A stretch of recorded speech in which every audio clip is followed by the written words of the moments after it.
On me donna des livres qui servirent à rendre un peu de tranquillité à mon âme. Je relus tous mes auteurs. J'acquis de nouvelles connaissances. Je repris un goût infini pour l'étude. Vous verrez de quelle utilité il me fut dans la suite. Les lumières que je devais à l'amour me firent trouver de la clarté dans quantité d'endroits d'Horace et de Virgile, qui m'avaient paru obscurs auparavant. Je fis un commentaire amoureux sur le 4e livre de l'Énéide. Je le destine à voir le jour, et je me flatte que le public en sera satisfait. Hélas, disais-je en le faisant, c'était un cœur tel que le mien qu'il fallait à la fidèle Didon. Tiberge vint me voir un jour dans ma prison. Je fus surpris du transport avec lequel il m'embrassa. Je n'avais point encore eu de preuve de son affection qui pusse me la faire regarder autrement que comme une simple amitié de collège, telle qu'elle se forme entre des jeunes gens qui sont à peu près du même âge. Je le trouvais si changé et si formé depuis 5 ou 6 mois que j'avais passé sans le voir, que sa figure et le ton de son discours m'inspirèrent du respect. Il me parla en conseiller sage plutôt qu'en ami d'école. Il plaignit l'égarement où j'étais tombé. Il me félicita de ma guérison, qu'il croyait avancée. Enfin, il m'exhorta à profiter de cette erreur de jeunesse pour ouvrir les yeux sur la vanité des plaisirs. Je le regardai avec étonnement. Il s'en aperçut. « Mon cher chevalier, me dit-il, je ne vous dis rien qui ne soit solidement vrai et dont je ne me sois convaincu par un sérieux examen. J'avais autant de penchant que vous vers la volupté, mais le ciel m'avait donné en même temps du goût pour la vertu. Je me suis servi de ma raison pour comparer les fruits de l'une et de l'autre, et je n'ai pas tardé longtemps à découvrir leurs différences. Le secours du ciel s'est joint à mes réflexions. J'ai conçu pour le monde un mépris auquel il n'y a rien d'égal. Devineriez-vous ce qui m'y retient, ajouta-t-il, et ce qui m'empêche de courir à la solitude ? C'est uniquement la tendre amitié que j'ai pour vous. Je connais l'excellence de votre cœur et de votre esprit. Il n'y a rien de bon dont vous ne puissiez vous rendre capable. Le poison du plaisir vous a fait écarter du chemin. Quelle perte pour la vertu! Votre fuite d'Amiens m'a causé tant de douleur que je n'ai pas goûté depuis un seul moment de satisfaction. Jugez-en par les démarches qu'elle m'a fait faire. Il me raconta qu'après s'être aperçu que je l'avais trompé et que j'étais parti avec ma maîtresse, il était monté à cheval pour me suivre, mais qu'ayant sur lui 4 ou 5 heures d'avance, il lui avait été impossible de me joindre, qu'il était arrivé néanmoins à Saint-Denis une demi-heure après mon départ. Qu'étant bien certain que je me serais arrêté à Paris, il y avait passé 6 semaines à me chercher inutilement, qu'il allait dans tous les lieux où il se flattait de pouvoir me trouver, et qu'un jour enfin il avait reconnu ma maîtresse à la Comédie, qu'elle y était dans une parure si éclatante qu'il s'était imaginé qu'elle devait cette fortune à un nouvel amant, qu'il avait suivi son carrosse jusqu'à sa maison et qu'il avait appris d'un domestique qu'elle était entretenue par les libéralités de M. de B. « Je ne m'arrêtai point là, continua-t-il. J'y retournai le lendemain pour apprendre d'elle-même ce que vous étiez devenu. Elle me quitta brusquement lorsqu'elle m'entendit parler de vous, et je fus obligé de revenir en province sans aucun éclaircissement. J'y appris votre aventure et la consternation extrême qu'elle vous a causée, mais je n'ai pas voulu vous voir sans être assuré de vous trouver plus tranquille. »« Vous avez donc vu Manon ?» lui répondis-je en soupirant. « Hélas, vous êtes plus heureux que moi, qui suis condamné à ne la revoir jamais. » Il me fit des reproches de ce soupir, qui marquait encore de la faiblesse pour elle. Il me flatta si adroitement sur la bonté de mon caractère et sur mes inclinations qu'il me fit naître, dès cette première visite, une forte envie de renoncer comme lui à tous les plaisirs du siècle pour entrer dans l'état ecclésiastique. Je goûtais tellement cette idée que lorsque je me trouvais seul, je ne m'occupais plus d'autre chose. Je me rappelais les discours de monsieur l'évêque d'Amiens qui m'avait donné le même conseil et les présages heureux qu'il avait formés en ma faveur s'il m'arrivait d'embrasser ce parti. La piété se mêla aussi dans mes considérations. Je mènerai une vie sainte et chrétienne, disais-je. Je m'occuperai de l'étude et de la religion qui ne me permettront point de penser aux dangereux plaisirs de l'amour.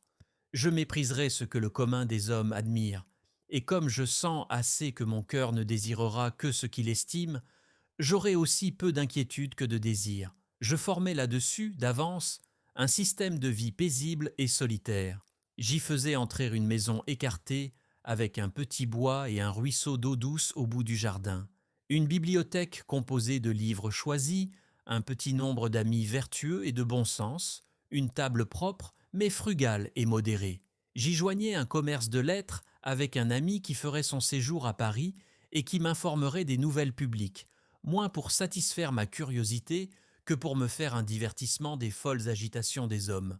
Ne serais-je pas heureux, ajoutai-je, toutes mes prétentions ne seront-elles point remplies? Il est certain que ce projet flattait extrêmement mes inclinations. Mais à la fin d'un si sage arrangement, je sentais que mon cœur attendait encore quelque chose, et que, pour n'avoir rien à désirer dans la plus charmante solitude, il fallait y être avec Manon. Cependant, Tiberge continuant de me rendre de fréquentes visites pour me fortifier dans le dessein qu'il m'avait inspiré, je pris l'occasion d'en faire l'ouverture à mon père. Il me déclara que son intention était de laisser ses enfants libres dans le choix de leurs conditions, et que, de quelque manière que je voulusse disposer de moi, il ne se réserverait que le droit de m'aider de ses conseils. Il m'en donna de fort sages, qui tendaient moins à me dégoûter de mon projet qu'à me le faire embrasser avec connaissance. Le renouvellement de l'année scolastique approchait. Je convins avec Tiberge de nous mettre ensemble au séminaire de Saint-Sulpice, lui pour achever ses études de théologie et moi pour commencer les miennes. Son mérite, qui était connu de l'évêque du diocèse, lui fit obtenir de ce prélat un bénéfice considérable avant notre départ. Mon père, me croyant tout à fait revenu de ma passion, ne fit aucune difficulté de me laisser partir. Nous arrivâmes à Paris. L'habit ecclésiastique prit la place de la croix de Malte et le nom d'abbé des Grieux celle de chevalier. Je m'attachai à l'étude avec tant d'application que je fis des progrès extraordinaires en peu de mois. J'y employais une partie de la nuit et je ne perdais pas un moment du jour. Ma réputation eut tant d'éclat qu'on me félicitait déjà sur les dignités que je ne pouvais manquer d'obtenir. Et, sans l'avoir sollicité, mon nom fut couché sur la feuille des bénéfices. La piété n'était pas plus négligée. J'avais de la ferveur pour tous les exercices. Tiberge était charmé de ce qu'il regardait comme son ouvrage, et je l'ai vu plusieurs fois répandre des larmes en s'applaudissant de ce qu'il nommait ma conversion. Que les résolutions humaines soient sujettes à changer, c'est ce qui ne m'a jamais causé d'étonnement. Une passion les fait naître, une autre passion peut les détruire. Mais quand je pense à la sainteté de celle qui m'avait conduit à Saint-Sulpice et à la joie intérieure que le ciel m'y faisait goûter en les exécutant, je suis effrayé de la facilité avec laquelle j'ai pu les rompre. S'il est vrai que les secours célestes sont à tout moment d'une force égale à celle des passions, qu'on m'explique donc par quel funeste ascendant on se trouve emporté, tout d'un coup loin de son devoir, sans se trouver capable de la moindre résistance et sans ressentir le moindre remords. Je me croyais absolument délivré des faiblesses de l'amour. Il me semblait que j'aurais préféré la lecture d'une page de saint Augustin ou un quart d'heure de méditation chrétienne à tous les plaisirs des sens, sans excepter ceux qui m'auraient été offerts par Manon. Cependant, un instant malheureux me fit retomber dans le précipice, et ma chute fut d'autant plus irréparable que, me trouvant tout d'un coup au même degré de profondeur d'où j'étais sorti, les nouveaux désordres où je tombais me portèrent bien plus loin vers le fond de l'abîme. J'avais passé près d'un an à Paris, sans m'informer des affaires de Manon. Il m'en avait d'abord coûté beaucoup pour me faire cette violence. Mais les conseils toujours présents de Tiberge et mes propres réflexions m'avaient fait obtenir la victoire. Les derniers mois s'étaient écoulés si tranquillement que je me croyais sur le point d'oublier éternellement cette charmante et perfide créature. Le temps arriva auquel je devais soutenir un exercice public dans l'école de théologie. Je fis prier plusieurs personnes de considération de m'honorer de leur présence. Mon nom fut ainsi répandu dans tous les quartiers de Paris. Il alla jusqu'aux oreilles de mon infidèle. Elle ne le reconnut pas avec certitude sous le nom d'abbé, mais un reste de curiosité, ou peut-être quelque repentir de m'avoir trahi, je n'ai jamais pu démêler lequel de ces deux sentiments, lui fit prendre intérêt à un nom si semblable au mien. Elle vint en Sorbonne avec quelques autres dames. Elle fut présentée à mon exercice, et sans doute qu'elle eut peu de peine à me remettre. Je n'eus pas la moindre connaissance de cette visite. On sait qu'il y a dans ces lieux des cabinets particuliers pour les dames où elles sont cachées derrière une jalousie. Je retournai à Saint-Sulpice, couvert de gloire et chargé de compliments. Il était 6 heures du soir. On vint m'avertir, un moment après mon retour, qu'une dame demandait à me voir. J'allai au parloir sur-le-champ. Dieu, quelle apparition surprenante! J'y trouvai Manon. C'était elle, mais plus aimable et plus brillante que je ne l'avais jamais vue. Elle était dans sa 18e année. Ses charmes surpassaient tout ce qu'on peut décrire. C'était un air si fin, si doux, si engageant. L'air de l'amour même. Toute sa figure me parut un enchantement. Je demeurai interdit à sa vue, et ne pouvant conjecturer quel était le dessein de cette visite, j'attendais, les yeux baissés et avec tremblement, qu'elle s'expliquât. Son embarras fut pendant quelque temps égal au mien, mais, voyant que mon silence continuait, elle mit la main devant ses yeux pour cacher quelques larmes. Elle me dit d'un ton timide qu'elle confessait que son infidélité méritait ma haine, mais que, s'il était vrai que j'eusse jamais eu quelque tendresse pour elle, il y avait aussi bien de la dureté à laisser passer 2 ans sans prendre soin de m'informer de son sort, et qu'il y en avait beaucoup encore à la voir dans l'état où elle était en ma présence, sans lui dire une parole.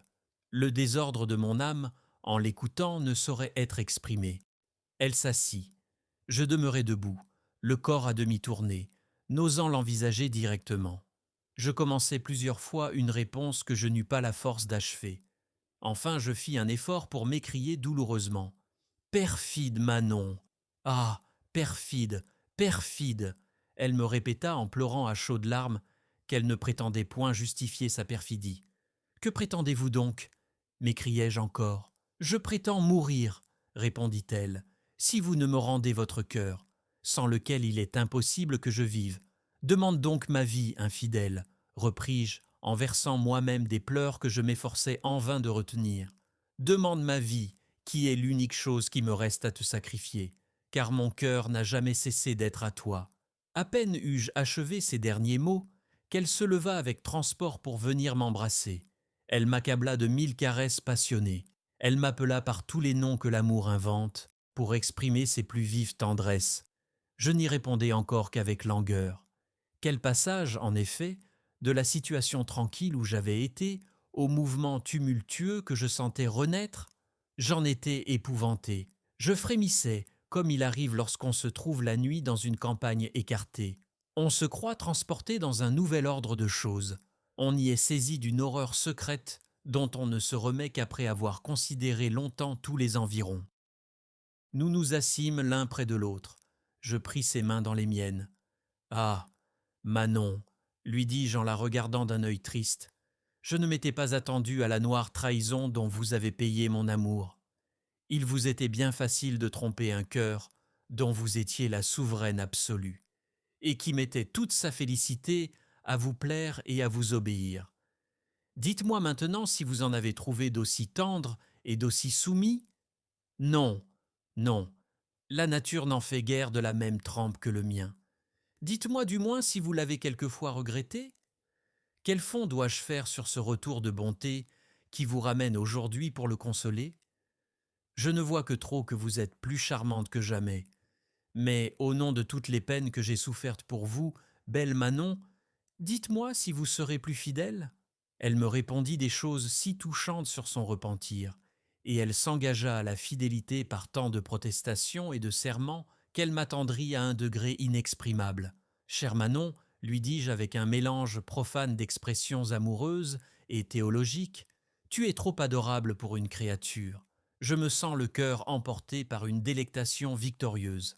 Tout ce qu'on dit de la liberté à Saint-Sulpice est une chimère. Je vais perdre ma fortune et ma réputation pour toi. Je le prévois bien, je lis ma destinée dans tes beaux yeux, mais de quelle perte ne serais-je pas consolé par ton amour? Les faveurs de la fortune ne me touchent point. La gloire me paraît une fumée. Tous mes projets de vie ecclésiastique étaient de folles imaginations. Enfin, tous les biens différents de ceux que j'espère avec toi sont des biens méprisables, puisqu'ils ne sauraient tenir un moment dans mon cœur contre un seul de tes regards. En lui promettant néanmoins un oubli général de ses fautes, je voulus être informé de quelle manière elle s'était laissée séduire par B.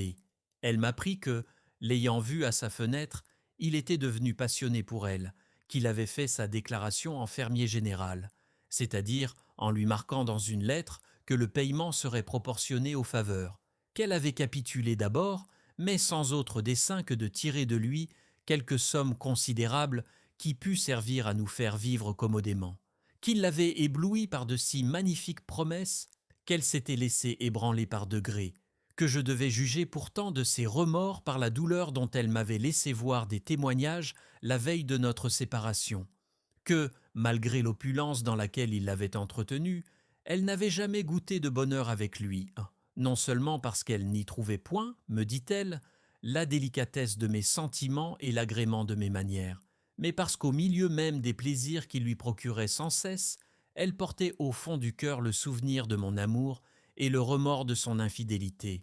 Elle me parla de Tiberge et de la confusion extrême que sa visite lui avait causée. Un coup d'épée dans le cœur, ajouta-t-elle, m'aurait moins ému le sang. Je lui tournai le dos sans pouvoir soutenir un moment sa présence. Elle continua de me raconter par quels moyens elle avait été instruite de mon séjour à Paris, du changement de ma condition et de mes exercices de Sorbonne. Elle m'assura qu'elle avait été agitée pendant la dispute, qu'elle avait eu beaucoup de peine non seulement à retenir ses larmes, mais ses gémissements même et ses cris, qui avaient été plus d'une fois sur le point d'éclater. Enfin, elle me dit qu'elle était sortie de ce lieu la dernière pour cacher son désordre, et que, ne suivant que le mouvement de son cœur et l'impétuosité de ses désirs, elle était venue droit au séminaire avec la résolution d'y mourir si elle ne me trouvait pas disposée à lui pardonner. Où trouver un barbare qu'un repentir si vif et si tendre n'eût pas touché? Pour moi, je sentis dans ce moment que j'aurais sacrifié pour Manon tous les évêchés du monde chrétien. Je lui demandai quel nouvel ordre elle jugeait à propos de mettre dans nos affaires. Elle me dit qu'il fallait sur-le-champ sortir du séminaire et remettre à nous arrangés dans un lieu plus sûr. Je consentis à toutes ses volontés sans réplique. Elle entra dans son carrosse pour aller m'attendre au coin de la rue. Je m'échappai un moment après sans être aperçu du portier. Je montai avec elle. Nous passâmes à la friperie. Je repris les galons et l'épée. Manon fournit aux frais, car j'étais sans un sou, et dans la crainte que je ne trouvasse de l'obstacle à ma sortie de Saint-Sulpice, elle n'avait pas voulu que je retournasse un moment à ma chambre pour y prendre mon argent. Mon trésor d'ailleurs était médiocre, et elle assez riche des libéralités de B pour mépriser ce qu'elle me faisait abandonner. Nous conférâmes chez le fripier même sur le parti que nous allions prendre. Pour me faire valoir davantage le sacrifice qu'elle me faisait de B, elle résolut de ne pas garder avec lui le moindre ménagement. « Je veux lui laisser ses meubles, me dit-elle, ils sont à lui, mais j'emporterai, comme de justice, les bijoux et près de 60 000 francs que j'ai tirés de lui depuis 2 ans. Je ne lui ai donné nul pouvoir sur moi, ajouta-t-elle, ainsi nous pouvons demeurer sans crainte à Paris, en prenant une maison commode où nous vivrons heureusement. » Je lui représentai que s'il n'y avait point de péril pour elle, il y en avait beaucoup pour moi, qui ne manquerait point tôt ou tard d'être reconnu et qui serait continuellement exposé aux malheurs que j'avais déjà essuyés. Elle me fit entendre qu'elle aurait du regret à quitter Paris. Je craignais tant de la chagriner qu'il n'y avait point de hasard que je ne méprisasse pour lui plaire. Cependant, nous trouvâmes un tempérament raisonnable, qui fut de louer une maison dans quelque village voisin de Paris, d'où il nous serait aisé d'aller à la ville lorsque le plaisir ou le besoin nous y appellerait. Nous choisîmes Chaillot, qui n'en est pas éloigné. Manon retourna sur le champ chez elle. J'allais l'attendre à la petite porte du jardin des Tuileries. Elle revint 1 heure après, dans un carrosse de louage, avec une fille qui la servait et quelques malles où ses habits et tout ce qu'elle avait de précieux étaient renfermés. Nous ne tardâmes point à regagner Chaillot. Nous logeâmes la première nuit à l'auberge pour nous donner le temps de chercher une maison, ou du moins un appartement commode. Nous en trouvâmes, dès le lendemain, un de notre goût. Mon bonheur me parut d'abord établi d'une manière inébranlable. Manon était la douceur et la complaisance même. Elle avait pour moi des attentions si délicates que je me crus trop parfaitement dédommagé de toutes mes peines. Comme nous avions acquis tous deux un peu d'expérience, nous raisonnâmes sur la solidité de notre fortune. 60 000 francs, qui faisaient le fond de nos richesses, n'étaient pas une somme qui pût s'étendre autant que le cours d'une longue vie. Nous n'étions pas disposés d'ailleurs à resserrer trop notre dépense. La première vertu de Manon, non plus que la mienne, n'était pas l'économie. Voici le plan que je lui proposai. 60 000 francs, lui dis-je, peuvent nous soutenir pendant 10 ans. 2 000 écus nous suffiront chaque année si nous continuons de vivre à Chaillot. Nous y mènerons une vie honnête, mais simple. Notre unique dépense sera pour l'entretien d'un carrosse et pour les spectacles. Nous nous réglerons. Vous aimez l'opéra, nous irons 2 fois la semaine. Pour le jeu, nous nous bornerons tellement que nos pertes ne passeront jamais de pistoles. Il est impossible que dans l'espace de 10 ans, il n'arrive point de changement dans ma famille. Mon père est âgé, il peut mourir, je me trouverai du bien, et nous serons alors au-dessus de toutes nos autres craintes. Cet arrangement n'eût pas été la plus folle action de ma vie, si nous eussions été assez sages pour nous y assujettir constamment. Mais nos résolutions ne durèrent guère plus d'1 mois. Manon était passionnée pour le plaisir, je l'étais pour elle. Il nous naissait à tout moment de nouvelles occasions de dépenses, et, loin de regretter les sommes qu'elle employait quelquefois avec profusion, je fus le premier à lui procurer tout ce que je croyais propre à lui plaire. Notre demeure de Chaillot commença même à lui devenir à charge. L'hiver approchait. Tout le monde retournait à la ville, et la campagne devenait déserte. Elle me proposa de reprendre une maison à Paris. Je n'y consentis point.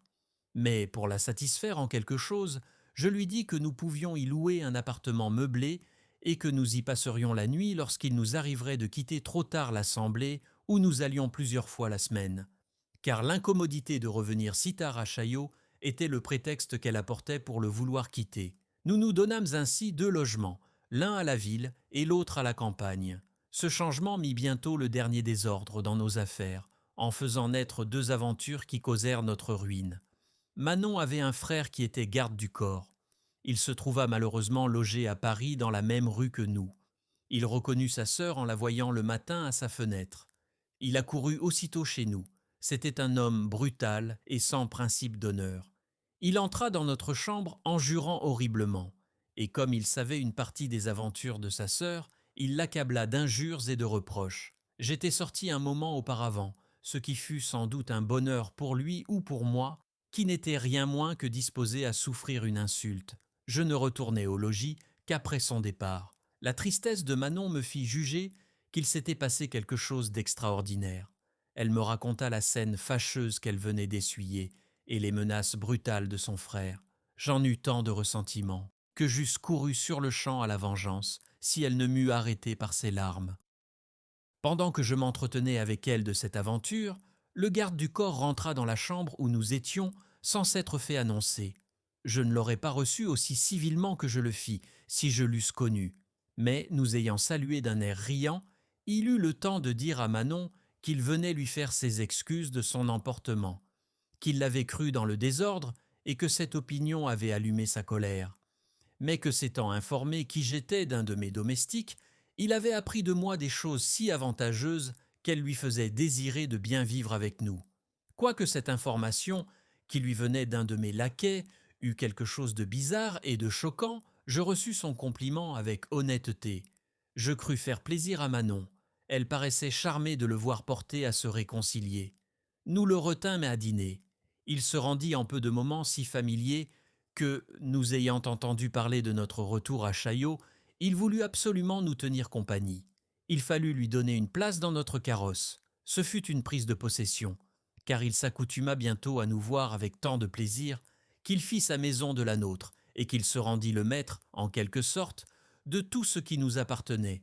Il m'appelait son frère, et, sous prétexte de la liberté fraternelle, il se mit sur le pied d'amener tous ses amis dans notre maison de Chaillot et de les y traiter à nos dépens.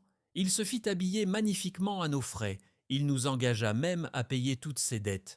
Je fermai les yeux sur cette tyrannie pour ne pas déplaire à Manon, jusqu'à feindre de ne pas m'apercevoir qu'il tirait d'elle, de temps en temps, des sommes considérables.